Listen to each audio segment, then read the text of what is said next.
നബിയുനാ റസൂലുള്ളാഹി സ്വല്ലല്ലാഹു അലൈഹി വസല്ലമ തങ്ങൾ സ്വഹാബത്തിനോട് ഓർമ്മപ്പെടുത്തുകയാണ്, സ്വഹാബ പരിശുദ്ധമായ ഇസ്ലാമിൽ ഏറ്റവും സ്ഥാനമുള്ളതായ ദിവസങ്ങളാണ്.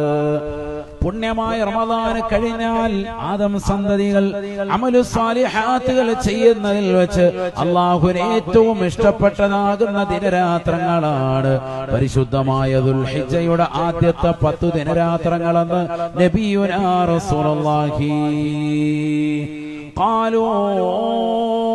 ഉടനെ സ്വഹാബത്ത് അല്ലാഹുവിന്റെ റസൂലിനോട് സംശയം ചോദിക്കുകയാണ്, വലൽ ജിഹാദു ഫീ സബീലില്ലാഹ്,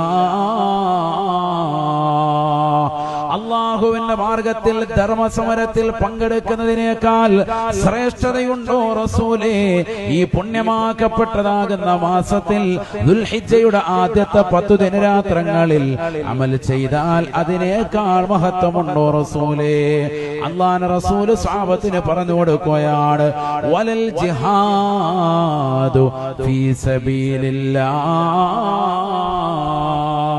അല്ലാഹുവിന്റെ മാർഗത്തിൽ ധർമ്മസമരത്തിൽ യുദ്ധം ചെയ്യുന്നതിനേക്കാൾ പരിശുദ്ധമായി ഇസ്ലാമികമാകുന്ന മാർഗത്തിൽ ധർമ്മസമരത്തിൽ പങ്കെടുക്കുന്നതിനേക്കാൾ മഹത്തമാണ്.